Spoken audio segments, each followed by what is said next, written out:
दोस्तों आज ऑपरेशन सिंदूर को 3 महीने हो चुके हैं जो अभी के लिए केवल पोज किया गया है, समाप्त नहीं किया गया। और इसे हमारे प्राइम मिनिस्टर, हमारे डिफेंस मिनिस्टर, होम मिनिस्टर, सेना के टॉप ऑफिशियल्स कई बार दोहरा चुके हैं। आज 3 महीने बाद भी नई नई डिटेल्स सामने आ रही हैं। जैसे कि हमारे एयरफोर्स चीफ एपी सिंह ने कन्फर्म किया है कि भारतीय सेना ने ऑपरेशन सिंदूर के दौरान पाकिस्तान के 5 फाइटर जेट्स और एक अवेक सिस्टम को मार गिराया था। तो दूसरी तरफ हमारी नौसेना कराची पोर्ट को ध्वस्त करने के लिए तैयार थी, केवल एक आदेश की आवश्यकता थी। लेकिन जैसा आप सबको पता है, नूर खान एयरबेस के अटैक के बाद पाकि डीजीएमओज ने भारत के डीजीएमओज को कम्युनिकेट किया through the middle east channel. उसके बाद सीज फायर होता है। भारत के प्रधानमंत्री लोकसभा में खड़े होकर ऑफिशियल स्टेटमेंट दे चुके हैं कि किसी भी थर्ड पार्टी या थर्ड पर्सन ने सीज फायर नहीं करवाया। जैसा कि प्रेसिडेंट ट्रंप कई बार कह चुके हैं कि भारत और पाकिस्तान के बीच सीज फायर मैंने करवाया, लेकिन भारत के मिनिस्टर्स, भारत के प्रधानमंत्री, भारत के सेना के अधिकारी इस बात को डिनाई कर चुके हैं कि पाकिस्तान के डीजीएमओ के संपर्क करने के बाद हमने सीज फायर किया, क्योंकि नूर खान एयरबेस को अटैक करने के बाद हमारे ऑब्जेक्टिव्स कंप्लीट हो गए थे। जो ऑब्जेक्टिव्स हमारी सेना के ऑपरेशन सिंदूर में निर्धारित किए गए थे, उन सबको हमने सक्सेसफुली अचीव कर लिया था। उसके बाद सीज फायर करना लाजमी था। दूसरी बात, इसके बाद भी यदि पाकिस्तान रिटालिएट करता तो पाकिस्तान के इससे भी बदतर और बुरे हालात होने वाले थे। ये पाकिस्तान के डीजीएमओज को पता था, इसीलिए उन्होंने भारत के डीजीएमओज को संपर्क किया और सीज फायर करने के लिए प्लीड किया। उसी निवेदन के बाद हमने सीज फायर जो है करना ठीक समझा। लेकिन ये सीज फायर तब तक बना रहेगा जब तक पाकिस्तान कोई नापाक हरकत नहीं कर देता। क्योंकि आपको बता दूं, एक न्यूज एंड वेरियस रिपोर्ट्स ये आना शुरू हो गई हैं कि पाकिस्तान में फिर से जैसे Mohammad and Lashkar A Taiba and TRF जैसे आतंकवादी संगठन, जिनको पाकिस्तान की सरकार, पाकिस्तान की आईएसआई, पाकिस्तान की सेना खुले खुला समर्थन देती है, फंड करती है, फिर से अपने टेरर कैंप्स को रीबिल्ड करना शुरू कर दिया है। और पाकिस्तान की सरकार पब्लिकली फंड कर रही है ऐसे टेरर ऑर्गेनाइजेशंस को। तो इसके ऊपर मैं अलग से सेशन लेके आऊंगा। बट फिलहाल के लिए बड़ी न्यूज मार्केट में ये निकल के आई है कि जैसे ही सीज फायर हुआ, भारत के प्रधानमंत्री जी ने कैबिनेट कमेटी ऑन सिक्योरिटी की एक बैठक बुलवाई, जिसमें हमारे सेना के अधिकारियों की प्रशंसा की, उनके पराक्रम को उन्होंने प्रेज किया, सराहना की। सबसे पहले भारतीय सेना के अधिकारी, I mean army chief general Upendra Dwivedi ji को लाउड किया, उनकी प्रशंसा की। उसके बाद एयरफोर्स चीफ एपी सिंह को भी उन्होंने ऑपरेशन सिंदूर के दौरान की गई कार्रवाइयों के लिए प्रशंसा की। फिर बारी आती है नौसेना के चीफ की।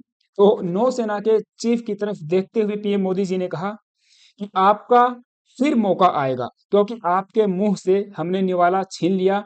और ये बड़ी बात इसीलिए हो जाती है क्योंकि दोस्तों उस वक्त ये न्यूज आना शुरू हो गई थी कि भारत की सेना, नौसेना अपने अर्माडा के साथ अरब सागर में तैनात है और किसी भी वक्त पाकिस्तान के बड़े पोर्ट्स को ध्वस्त किया जा सकता है, जिसके निशाने पर सबसे पहले कराची पोर्ट था, उसके बाद ग्वादर पोर्ट। लेकिन जैसा आप सबको पता, 10 मई के बाद, ये 10 मई के सुबह की बात है, लेकिन 10 मई के शाम तक ये सीज फायर वाली घटना हो जाती है। तो हमारी जो नौसेना है उसको ये मौका नहीं मिला। एंड पीएम मोदी जी ने ही ऐसा कहा, your turn will come, what PM Modi told naval chief soon after the India Pakistan ceasefire, I have snatched the morsel out of your mouth, मैंने आपके मुंह से निवाला छीन लिया, but your turn will come, यानी आपका जो मौका है वो भी आएगा, ऐसा प्रॉमिस किया गया है नौसेना के चीफ के साथ। ये रिपोर्ट पेश की गई है हिंदुस्तान टाइम्स के द्वारा, जिसके ऑथर हैं शिशिर गुप्ता, जो कि एग्जीक्यूटिव एडिटर हैं द हिंदुस्तान टाइम्स में। और एक स्ट्रेटजिक थिंकर भी हैं। इसके अलावा वेरियस बुक्स भी ये पब्लिश कर चुके हैं। चाइना पाकिस्तान गलवान इंसिडेंट्स के ऊपर भी इन्होंने एक बुक जो है लिखी थी। उसका मैं नाम रिकॉल नहीं कर पा रहा। शायद माउंटेन फेस ऑफ करके कुछ है, और एक दूसरी है इंडियन मुजाहिदीन। तो उनके द्वारा ये जो है रिपोर्ट पेश की गई है, और यहाँ पे इन्होंने बताया है कि यदि जो भी हिंदुस्तानी व्यक्ति हमारे air force chief air marshal AP Singh, Amarpreet Singh को जानता है, जनरल उपेंद्र द्विवेदी जी को जानता है, एंड एडमिरल दिनेश कुमार त्रिपाठी जी को जानता है, तो वे सब इस बात को रियलाइज कर रहे होंगे कि ये ऐसे फिगर हैं जो अपॉलिटिकल हैं, लेकिन उसके बाद भी ये अपनी बात को कहने से कभी भी नहीं डरते हैं, और उसके चाहे फिर कोई भी कॉन्सिक्वेंसेज हो। हमारी पॉलिटिकल लीडरशिप का माइंडसेट क्या है, उस बात से इनको परवाह नहीं है when it comes to the national security. और इन सब में आपको बताऊं, general sorry air marshal AP Singh सबसे बोल्ड फिगर हैं। जैसा कि आपने रिसेंट देखा भी होगा, जब बात आती है सेना की, जब बात आती है हमारी आर्म्ड फोर्सेस के मॉडर्नाइजेशन को लेकर, और जिस तरह से हमारी जो स्टेट डीपीएसयूज हैं, या आप कहीं जो प्राइवेट प्लेयर्स हैं जो इन सब में स्टेक होल्डर के रूप में इन्वॉल्व हैं, वे जब डीले करते हैं तो उनको भी ये जो है लपेटे में लेते हैं, उनको भी यहाँ पे कंडेम करते हैं, भले ही इंडियन ही क्यों ना हो, और चाहे फिर हमारी जो पॉलिटिकल लीडरशिप इससे नाराज ही क्यों ना हो जाए, वो अपनी बात को कहने में कतई जो है घबराते नहीं हैं। ऐसे ही जनरल द्विवेदी जी की बात करें तो इन्होंने ये कहा है कि ये बेसिकली ऐसे व्यक्ति हैं जो कम बोलते हैं, लेकिन नेशनल सिक्योरिटी की बात आती है तो अपनी सेना के साथ खड़े रहते हैं, और अपनी लीडरशिप को जो भी इनके पास एक्सपर्टीज है, एक्सपीरियंस है, वो उसका इस्तेमाल करते हैं। और तीसरे हैं एडमिरल त्रिपाठी। ये भी एक टोटल बिंदास व्यक्ति हैं, जो कि आर्मी की सॉरी नेवी की न्यूट्रल पावर में विश्वास करते हैं, and he was ready to wipe out Karachi port on morning of May 10 until the Pakistani DGMOs pleaded for piece.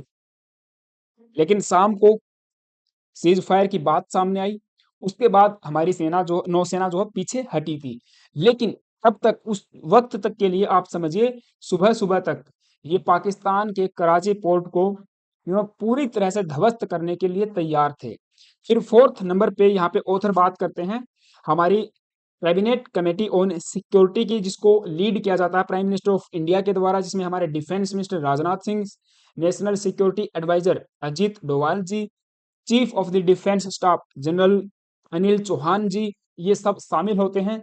तो आप समझिए ये चार लोगों का जो ग्रुप बन के आ रहा है, ये इनमें एक कॉमन डिनोमिनेटर ये देखने को मिलता है कि तलवार की धार के ऊपर चलने का साहस इनके अंदर है, और ये जानते हैं कि कैसे तलवार की धार पे जो है चला जाए। One common denominator with all four is that they know how to walk a razor's edge and have the daring to take any decision when it comes to the national security, ready to face the consequences। तो इनमें जो है निर्णय लेने की भी अक्षमता है, इसके अलावा जो भी कॉन्सिक्वेंसेज होंगे उनको भी भुगतने की, उनको फेस करने के का साहस इनके अंदर है।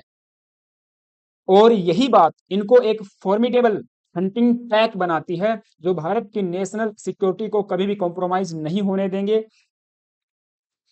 और हमारी हमारी सीमाओं की जो है रक्षा करेंगे। तो पीएम मोदी जी ने यही कहा कि हमने जो है आपके मुंह से निवाला छीन लिया, लेकिन आपको फिर मौका मिलेगा, ये ऐसा प्रॉमिस जो है किया गया है एडमिरल त्रिपाठी से।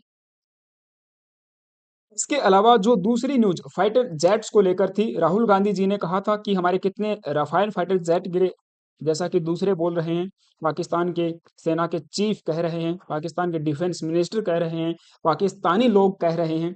तो बताइए, ऐसे में हमारी इंडियन एयरफोर्स ने राफेल को लेकर एक पोस्ट की थी, एक वीडियो जो पोस्ट की थी, उसके जवाब में उन्होंने कहा था कि ये रहे हमारे राफेल। दूसरी बात, रक्षा मंत्री राजनाथ सिंह जी ने ये कहा था कि यदि युद्ध होता है तो एसेट्स का जो है कि लॉस होता है, हमारे सीडीएस ने भी यही कहा कि loss of the assets is part of the not game, part of the war.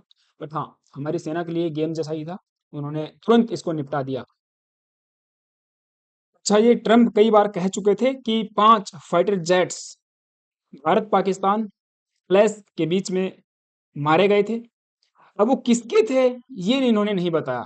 तो हमारे एयरफोर्स के चीफ एपी सिंह ने कंफर्म कर दिया है कि भाई ये पाकिस्तान के थे। इन्होंने बाकायदा प्रेजेंटेशन के साथ इन चीजों को क्लेरिफाई किया है एंड रिपोर्ट पब्लिश की है कि हाँ, हमने S-400 की मदद से पाकिस्तान के 5 फाइटर जेट्स और एक लार्ज एयरक्राफ्ट यहाँ पे मारा गया है, मार गिरा, जो कि मोस्ट प्रोबेबली कोई एक अवेक सिस्टम होगा। एंड यहाँ पे F-16 के भी मारे जाने की खबर है। तो 5 फाइटर जेट्स को मिड एयर में शूट डाउन किया था, एक अवेक सिस्टम को आइज इन द स्काई जिसको कहा जाता है, ये इलेक्ट्रॉनिक वारफेयर सिस्टम होता है जो कि एयर में चलता है। इसके अलावा एक F-16 को भी यहाँ पे क्रैश किया गया था, जो हंगर के अंदर खड़ा हुआ था, वहीं पे जब हमने अटैक किया रावलपिंडी में तो उसको यहाँ पे मार गिराया था। अब इस F-16 के मारे जाने की खबर को लेकर यूएस तो कतई खुश नहीं होगा, क्योंकि अमेरिका के द्वारा ही ये पाकिस्तान को पकड़ाए गए हैं। इनके मेंटेनेंस को को को लेकर वहां से फंडिंग आती है। मिलियंस ऑफ डॉलर पाकिस्तान की सेना, पाकिस्तान की आईएसआई और पाकिस्तान के आतंकवादी संगठनों को यूएस से पकड़ाता है अपने डीप स्टेट यूएस एड के माध्यम से। वो पूरा एक नेटवर्क चलता है। लेकिन एयरफोर्स के चीफ ने इस बात को कंफर्म कर दिया है कि हमने मार गिराए थे और ये 5 इनके थे। इसके अलावा प्रेजेंटेशन के साथ इन्होंने इस प्रूफ को रखा है। और बाकी आप सबको भी पता है, जो मार्केट के अंदर सैटेलाइट इमेजेस सरफेस हो रही हैं, उनसे भी इस बात को जो है बल मिलता है।